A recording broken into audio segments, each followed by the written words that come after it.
And all America has done is produce bubbles.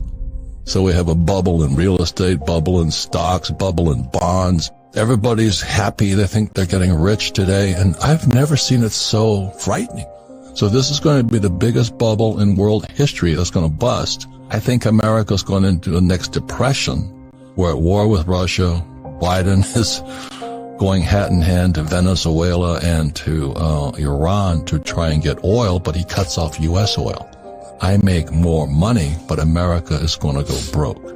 So in 2008, when the markets crashed, Kenny and I borrowed millions and millions of dollars because they were giving away the best investments in the world.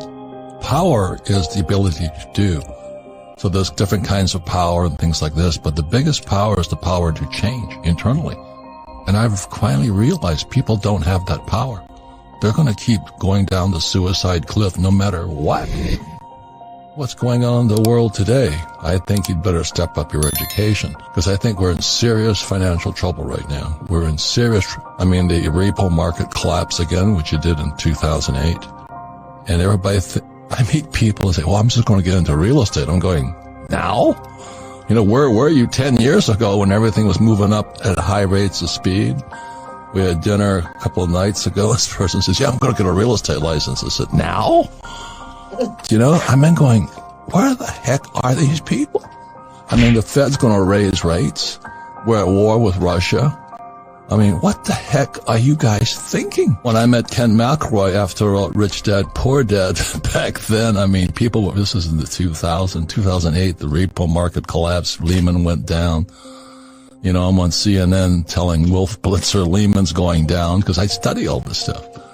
And I meet Kenny and people are flipping houses. So I meet Kenny and he tells me he's a real estate guy. I say, yeah, you're probably a flipper. And I hate flippers too. I don't like flippers and I don't like 401k salespeople. And I start talking to Kenny and he says, no, I don't flip properties. I went, oh my God. So Kenny was one of the first guys I met that actually followed what my rich dad taught me to do, which is how do you acquire real estate with nothing down, use 100% debt and pay no taxes. So with that, Kenny and I have made multi-millions of dollars. We're billions of dollars in debt, but debt makes people with financial education rich. So what happened after 2008, after the repo market, after Lehman went down, as I called it, on CNN, we made fortunes because it was a crash. So you're saying, well, you're telling us it's going to crash, man. I'm saying it's going to be the biggest opportunity of your life. Because America stopped producing. We stopped making things. And all America has done is produce bubbles. So we have a bubble in real estate, bubble in stocks, bubble in bonds. Everybody's happy. They think they're getting rich today. And I've never seen it so frightening.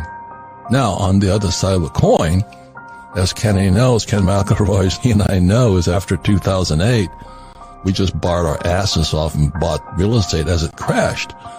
The problem, this is the everything bubble. This is the biggest bubble in world history. So it's going to be big. So John and I, like I said, rugby players playing for the Hawaii Harlequins rugby team. And I'm talking to him and he's telling me about all the rich people we knew in Hawaii who are going broke. I'm going, you got to tell that story. Because as I said, in 1974 was the first 401k. It was called ERISA, Employee Retirement Income Security Act. And I was still in the Marine Corps, and I was flying out of Hawaii. And I went to listen to these pitches on how to sell a 401k. And I said, these guys are lying through their teeth. Because the advantage I had is I had a rich dad and I had a poor dad. And my poor dad was the village idiot. He was a PhD, which stands for poor, helpless, and desperate. He ran the school system for the state of Hawaii, and he thought the 401k was wonderful. I'm going, you got to be kidding me. And my rich dad was my best friend's father. He goes, oh my God, boy, talk about a license to steal money from stupid people called employees. So I came from a different, so this is 74, I'm still in the Marine Corps. And the first thing my rich dad said to me, if you're going to be a rich man, you better learn two things right now. Be an entrepreneur, but he says you've got to learn how to sell.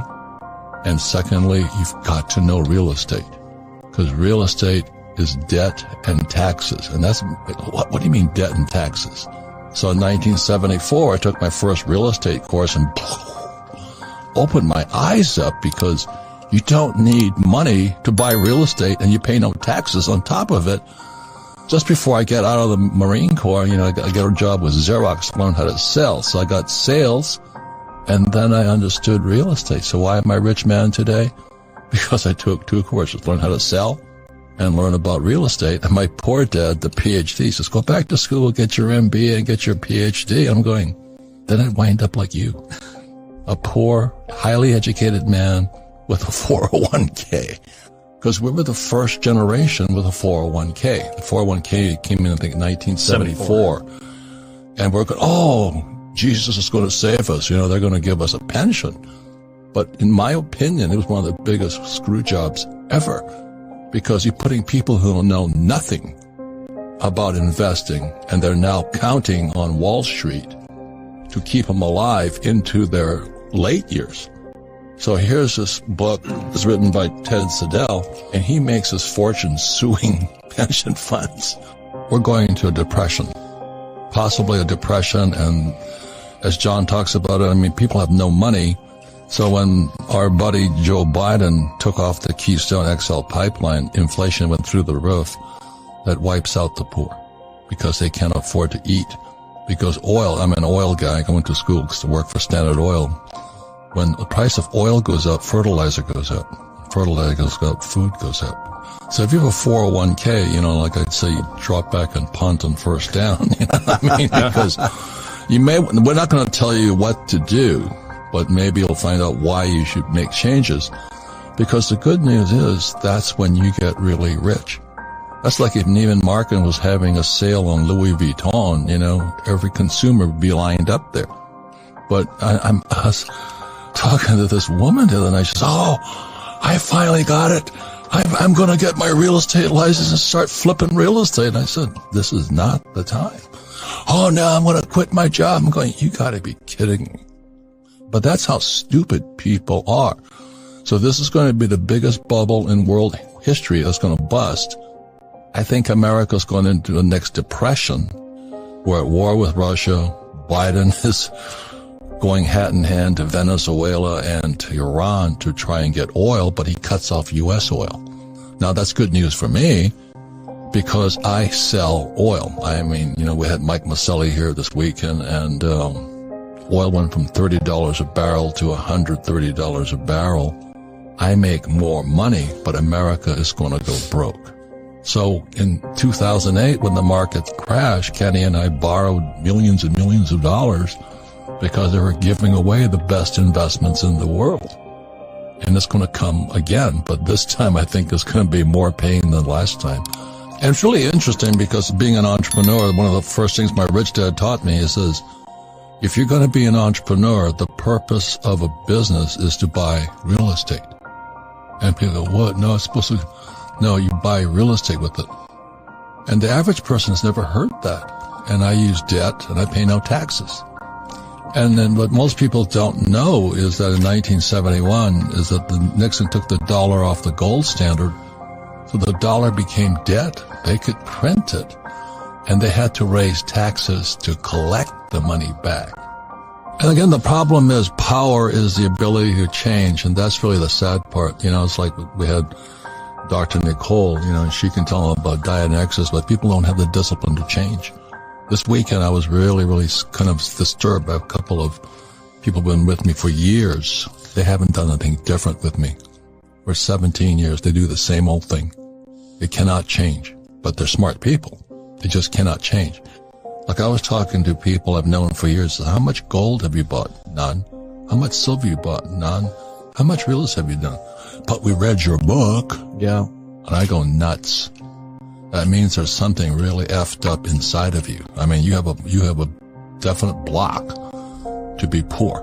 And that's what we talked about this weekend. We had Rollo and all these characters here. And power is the ability to do. So there's different kinds of power and things like this. But the biggest power is the power to change internally. And I've finally realized people don't have that power. They're going to keep going down the suicide cliff no matter what.